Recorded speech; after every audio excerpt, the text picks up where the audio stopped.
여러분 안녕하세요. 오랜만에 영상으로 책 소개 하나 하려고 합니다. 아, 최근에 아브라함 카이퍼의 칼빈주의 강연이 한글로 출간이 되었죠. 예전에도 두 가지 번역본이 70년대부터 처음 소개되었습니다. 그러나 이제 이번에 나온 책은 화란어에서 직역한 화란어 직역본입니다. 제가 제 유튜브 채널에서 작년에 이 아브라함 카이퍼의 칼빈주의 강연을 6개 장을 각각 하나의 영상으로 만들어서 소개를 드린 적이 있고, 화란어로 이제 직역본이 나올 것이다 라고 공지도 한 적이 있는데, 드디어 이 여름에 카이퍼의 칼빈주의 강연이 우리에게 선물처럼 주어졌습니다. 이미 저는 이제 책을 받자마자 읽기 시작해서 주중에 다 읽었고요. 또 이제 작년에 번역을 처음 시작해서 원고 초고 단계일 때에 번역자 박태현 교수님께 요청해서 제가 이미 한번 다 읽은 적이 있습니다. 현재 이제 번역본은 이제 물론 또 그 이후에 윤문 과정도 거쳤고, 이제 인쇄본으로 받아 읽어보니까 정말 매끄럽게 또 잘 읽을 수가 있어서 좋은 이 번역본을 이제 우리가 가지게 되었구나, 이렇게 제가 느끼게 되어졌습니다. 이미 이 책을 구입하여 읽고 있는 분들도 있겠지만, 또 이제 기존의 번역본들도 있기 때문에 뭐 굳이 또 사야 하나 이런 이제 생각들 하시는 그런 분들도 있는 줄 압니다. 최소한 먼저 우리가 말씀을 드리고 싶은 것은 이 칼빈주의 강연이라고 하는 배경입니다. 이미 이제 제가 다 소개를 한 적이 있어서 제가 이 시간에는 길게 이야기를 안 하려고 합니다. 사실 앞에 한 25분 되는 영상을 찍었는데 보니까 보조 마이크가 작동을 안 해가지고 영상만 찍히고 음성이 전혀 들어가지 않은 불행한 사고가 있었습니다. 그래서 뭐 길게 찍지 않으려고 저는 생각을 합니다. 우선 이제 카이퍼가 1898년에 이 프린스톤, 미국 프린스톤 대학과 신학교에 이제 이 스톤 렉처라고 하는 강좌의 강사로 초대받아 가서 6번 강연한 내용을 담은 책이죠. 물론 이제 당시 프린스턴 대학은 카이퍼의 공을 또 기여를 생각해서 그간의 한 일에 대하여 명예법학 박사 학위를 수여했습니다. 참 이 카이퍼 우리에게는 뭐 잘 알든 모르든 대단한 칼빈주의자이고 사회 문화 개혁자, 정치 개혁자로 알려져 있는데도 신기하게도 네덜란드 어느 대학도 카이퍼에게 명예박사 학위를 정정하여 그의 기여를 인정해 준 적은 사실 없습니다. 물론 그는 이제 1862년 레이든 대학의 신학 박사를 이미 젊은 시기에 받았습니다. 그래서 뭐 그 학위가 뭐 필요하냐 그럴 수도 있는데, 적어도 프린스턴 대학은 카이퍼가 개혁주의자로서 그간의 신학만 아니라 네덜란드 정치, 경제, 사회, 문화면에 끼친 기여, 영향을 생각해서 높이 평가하여 명예 법학 박사 학위를 수여했다라고 하는 이야기입니다. 또 그러면서 이제 그때 와서 이제 그가 스톤 강좌를 6번에 걸쳐서 이제 진행을 했던 것입니다. 당시 회중은 그렇게 많이 뭐 이유는 모르겠죠. 참여하는 강좌는 아니었고요. 비비 워필드나 게알드 스포스 등이 참여를 했습니다. 이제 미국 회중이니까 당연히 카이퍼는 영어로 강연을 했습니다. 그러려면 이제 영어 원고로 준비가 되어야 되니까, 물론 네덜란드 사람들은 그때나 지금이나 이 영어, 독일어, 프랑스어, 세계 현대어, 뭐 네덜란드는 자기 모국어니까 뭐 당연히 하는 거고요. 이런 세계 모국어에다가 고전어 3가지 정도는 기본적으로 합니다. 그러니까 뭐 영어로 뭐 읽는 거 당연히 또 말하는 거 어려움이 없어요. 또 이제 뭐 라이팅도 할 수 있어요. 그러나 이제 시간적인 것이나 또 이제 어떤 정확도 이런 걸 생각한다면 어차피 프로프 리딩을 해야 되기 때문에 이 카이퍼의 번역, 이 강연 원고는 본인이 직접 번역하지 않고 이제 여러 사람들이 도왔고, 또 이제 카이퍼가 미국으로 배 타고 넘어오는 과정이나 강연 전에도 이제 원고를 교정하고 이렇게 수정하고 했기 때문에 사실 그 마지막 원고 번역 작업은 조금 시간을 좀 재촉을 했어요. 그렇게 해서 이제 당시 강연할 때는 팸플릿 형태로 한 편 한 편 따로 이제 주어졌고 참석자들에게 주어졌던 것 같아요. 첫 번째 형태가 팸플릿 형태입니다. 그러고 나서 이제 영어로 출간이 되어지죠. 그리고 카이퍼는 이제 네덜란드로 돌아가서 1899년 이듬해죠. 화란어로 이제 책을 암스테르담 회페크 앤 보름스 출판사를 통해서 출간을 처음 했습니다. 영어도 화란어도 그 이후에 여러 번 사실은 그 인쇄가 되었고요. 영어 같은 경우에는 인쇄가 거의 끊어진 적이 없을 만큼 계속 복간이 되었습니다. 화란어도 이제 뭐 그렇게 영어만큼은 아니지만 그래도 현대에 이르기까지 최근에 하링크가 서문을 붙인 판본까지도 있으니까요.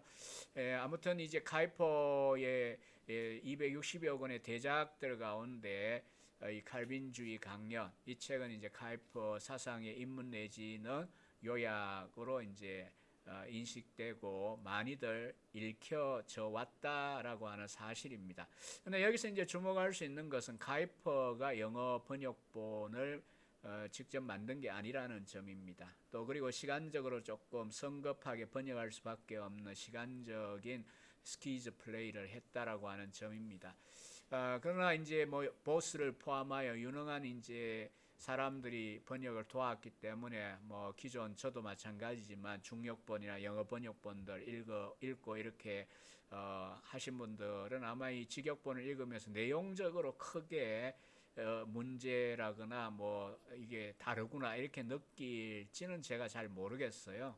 그러나 그럼에도 불구하고 카이퍼가 자기 모국어로 썼던 이 화란어 책을 직역한 이 책을 읽으시면 훨씬 더 분명하고 정확하게 카이퍼의 진위를 이해할 수 있을 것이라고 하는 점은 분명하게 말씀을 드리고 싶습니다.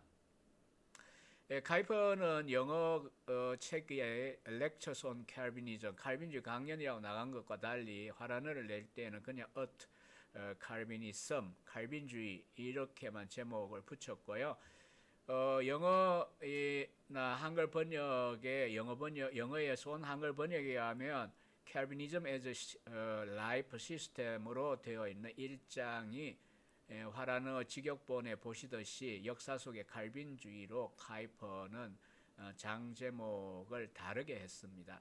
사실 삶의 체계, 라이프 시스템이라고 하는 용어는 현대 영미권의 영어가 익숙한 분들에게도 낯설은 이 단어 조합입니다. 단어 자체는 뭐 라이프와 시스템이니까 삶과 체계입니다. 그러나 그렇게 붙여가지고 무엇을 가리키느냐에 대해서는 선명치 않은, 잘 이해를 못하는, 메이크 센스 하지 못하는 걸 제가 직접 경험을 했습니다. 당시에 이제 세계관에 해당하는 영어 단어 월드뷰가 정착이 되기 전이었기 때문에 사실 이제 카이퍼가 이제 세계관에 해당하는 독일어가 원래 먼저 시작됐죠. 벨트안샤웅인데 그건 이제 화란어로 유사합니다. 비어럴트버스카우잉이라는 이제 단어를 쓰는데 그 단어를 이제 이 영어 그 원고로 번역하려고 하니까 이 정착된 게 없어요. 그래서 뭐 삶과 인생의 세계와 인생 혹은 삶에 대한 관점 뭐 이렇게 길게 하니까 그것도 뭐 복잡하고 그래서 이제 사실 궁여지책이 라이프 시스템이었어요. 뭐 현대에는 이제 월드뷰라고 하는 정착된 단어가 있기 때문에 뭐 그러한 이제 고민을 하지 않아도 되죠. 좌우지간 이제 1장 제목도 이제 다르고요. 그러나 이제 그가 강연자로서 앞에 개인적인 수레하는 그런 부분들은 그대로 이제 유지되고 있는 걸 보실 수 있을 것입니다. 뭐 크고 작은 이제 차이들을 이제 여러분들이 이 직역본과 중역본 사이에 발견하실 텐데, 뭐 어느 쪽을 읽어도 관계 없겠으나 그러나 이왕이면 직역본을 읽으시라. 이거는 이제 뭐 이 책만 아니라 기본적으로 우리가 번역본을 선택할 때에 일반적인 기준이 되겠죠. 자, 우리 그 박태현 교수님은 아마 더 이상 소개할 필요가 없는 화란어 신학 번역 전문가입니다. 2011년에 한글로 완역된 헤르만 바빙크의 개혁교의학, 한글로 거의 한 3,000페이지가 되죠. 그 책도 앞벌도른 신학대학교에서 박사학위를 받고 난 이후에 5년 반 동안 자유대학교 그 자료센터 연구원으로 있으면서 5년 반 동안 그 프로젝트를 진행을 했어요. 브링크만과 하링크 교수의 어드바이스를 받으면서 그렇게 진행한 것이고요. 최근에 나온 바빙크 비평적 전기에서 에글린톤도 조금 그렇게 오해하는 거 아닐까 제가 느꼈어요. 뭐 직접 그렇게 말은 한 건 아닌데 이제 표현을 보니까 구분을 잘 안 해요. 저 이제 한글도 아마 다른 뭐 포르투갈이나 인도네시아 번역본처럼 영어에 의존하지 않았을까 이런 느낌을 주는데, 그거는 뭐 에글린턴이 정확히 그렇게 인식한 건지 제가 모르겠지만은 그렇게 오해하는 분들이 들어 있습니다. 출간된 시기가 그렇다 보니까. 그러나 그렇지 않습니다. 이것은 화란어에서 직역을 했고, 심지어 이제 화란어와 영어를 대조하면서 최소한 150곳 이상의 크고 작은 영역본의 문제점들을 박태현 교수는 제시하기도 했어요. 이 존 볼터 교수에게도 일부분은 전달되기도 했고요. 뭐 이런 이제 세세한 이야기는 뭐 길게 할 필요는 없을 것 같고요. 그러나 중요한 것은 어쨌든 개혁교의학이라고 하는 대작이 한글로 나온 이 자체만 해도 이미 뭐 사실 그 화란어 번역에 있어서 이만한 베테랑을 찾기가 어렵다라고 하는 이야기를 제가 하고 싶어요. 칼빈주 강연은 그런 이제 신학 전문 서적이 아닙니다. 물론 카이퍼와 바빙크는 화란어 이제 스타일이 다르긴 해서 또 다른 뭐 어려움이 있긴 합니다만은, 그러나 어쨌든 이 책을 능숙하게 완숙하게 잘 번역을 해 주셨다는 점을 제가 말씀을 드리고 싶은 것입니다. 그 옆에 이미지에 보면 옆에 자그마한 아브라함 카이퍼 영역 주권도 이제 출간이 되었었죠. 이 책이 아마 작년에 출간이 되었네요. 불과 뭐 9월, 작년 9월. 이 영역 주권도 역시 우리나라에 처음 한글로 소개되기도 했지만 화란어 직역본입니다. 이 카이퍼의 이런 이제 소품들 통하여서 이제 늘 뭐 이름만 우리가 언급해왔던 아브라함 카이퍼가 누구냐라고 하는 카이퍼가 누구냐 하는 거는 이제 카이퍼 전기 그리스도 왕이 되게 하라를 읽어보시면 될 것 같고, 카이퍼의 사상의 핵심 골자가 무엇이냐, 결국 뭐 교회의 다원성 혹은 다형성, 또 일반 은총, 또 혹은 이제 뭐 두 종류의 학문 이론, 또 혹은 영역 주권, 뭐 이런 이제 저런 이야기들, 또 뭐 중생에 대한 특이한 입장, 뭐 등등 이제 알려진 것들이 많이 있는데, 그러나 이제 그런 것들을 일목요연하게 뭐 다 있는 건 아니지만, 그러나 가장 기본적인 카이퍼의 사상이 축약되어 있는 것이 바로 칼빈주의 강연이기 때문에 아브라함 카이퍼와 신칼빈주의에 대한 관심을 가진 분들은 이 책을 읽어야 한다라고 저는 말씀을 드리고 싶습니다. 사실 1898년이라는 시점은 카이퍼가 만 61세입니다. 그가 목회도 하고 그 다음 이제 2개의 신문 편집을 한 지도 25년이 지났고요. 또 이제 자유대학교를 설립하고 18년이 지나왔습니다. 반혁명당을 창당하고 근대 정당으로서의 반혁명당을 창당하고 당수로서 정치 활동을 해온 지도 제법 시간이 지났습니다. 그러니까 학술적인 측면에서도 굉장히 이제 완숙한 단계고 실제 현장 체험에 있어서도 많은 경륜을 갖춘 그런 리더일 때 바로 이 칼빈주의 강연을 했어요. 그리고 그 다음 이제 3년 뒤에 네덜란드 수상이 되어 4년 동안 행정의 총책임자로서의 네덜란드 국정을 관할하는 일도 하게 되죠.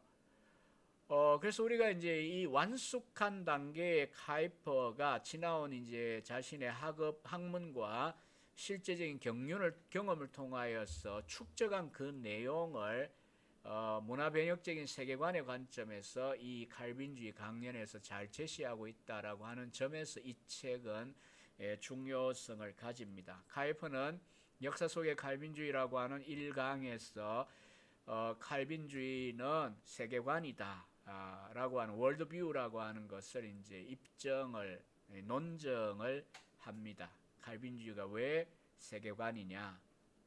그 다음에 이제 2강부터 시작해서 종교, 또 종교 안에는 교회를 다루죠. 그리고 3강에 가서 정치, 4강에서 학문, 단순히 과학, 신학, 뭐 철학 이게 아니라 전체 학문, 독일의 비션샤프트 혹은 이제 화랑의 베이터스캅에 해당하는 일반 학문에 대한 이야기를 하고요.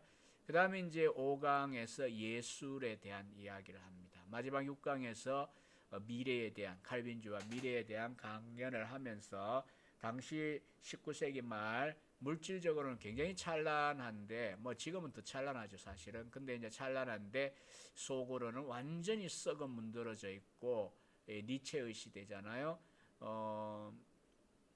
소망이 없는, 어디에도 소망이 없는, 그럼에도 불구하고 하나님의 주권에 의지하여 칼빈주의의 미래의 소망이 있다라고 하는 그 소망을 피력하면서 사실 이 강연을 끝을 맺습니다. 그리고 카이퍼는 분명히 구푼스턴 신학자들이 칼빈주의라고 하면 신학적이었어요. 소위 이제 개혁주의의 기본 교리들, 코어 닥트린즈, 기본 교리들을 잘 이제 연구하고 변증하는 것이 중요하다라고 이렇게 생각하는 것에 비하자면 카이퍼의 칼빈주의는 포괄적입니다. 전포괄적인 세계관으로서 또 세상 변혁적인 그런 세계관으로서의 그런 칼빈주의를 이야기하는 거기 때문에 이게 좀 폭이 다르죠.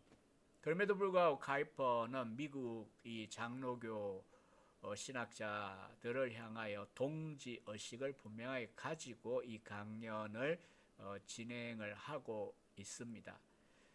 사실 우리나라는 미국이나 그 카이퍼가 살고 활동했던 유럽하고는 이 역사나 또 이 토양이 다릅니다. 우리는 단 한 번도 기독교 국가라고 하는 형태를 경험한 적이 없지 않습니까? 그래서 물론 이제 문자적으로 우리가 카이퍼의 책들을 읽으면서 적용을 할 수 있느냐 뭐 이런 이제 고민들이 사실은 필요할 거예요. 그럼에도 불구하고 적어도 1980년대에 제가 이 카이퍼를 대학시절 처음 만나고 어떤 사상적으로 계몽을 경험하고 이렇게 했는데, 왜냐하면 현실에 대하여 기독교가 말을 어떻게 할 것이냐, 현실을 어떻게 기독교인이 변화를 시킬 것이냐, 이런 관점에서 본다고 한다면 분명히 카이퍼나 바빙컨은 하나의 중요한 참조점이 될 수 있다고 생각을 합니다. 우리가 이제 공공신학 혹은 공적신학, 퍼블릭 테올로지 하면 뭐 이제 좀 과격하거나 이 진보적인 쪽만 자꾸 생각하지만 실제로 칼빈이나 이 카이퍼의 이 퍼블릭 테올로지, 공적 신학이라고 하는 아름다운 유산들이 있다고 하는 것을 우리 한국의 이 현실 참여적인 관심을 가진 분들이 좀 알고 좀 더 이제 읽고 도움을 받으시면 좋을 것 같습니다. 짧게 말씀을 드린다고 했는데 여기서는 마쳐야 될 것 같습니다. 아무튼 이 사진에 있는 칼빈지 강연, 영역 주권, 또 그리고 제가 2011년에 김상래 목사님과 공역한 카이퍼 전기인 그리스도가 왕이 되게 하라. 아브라함 카이퍼의 생애와 그의 시대, 이 이제 세 권을 좀 잘 읽어보신다면은 아마 아브라함 카이퍼에 대한 입문으로서는 아주 훌륭한 지름길이 될 것이라고 생각이 듭니다. 아울러 이 번역을 하시느라 수고하신 번역자에게도 공적으로 감사를 드리고 싶고, 출판 문화가 사실 사양길이다 이렇게 이야기하는, 적어도 종이책에 있어서는 그렇다고 말해지죠. 이런 시절에 1인 출판인으로 고군분투하고 있는 다음에 이용석 대표에게도 다시 한번 격려의 말씀을 드리면서 책 추천의 말을 마치려고 합니다. 감사합니다.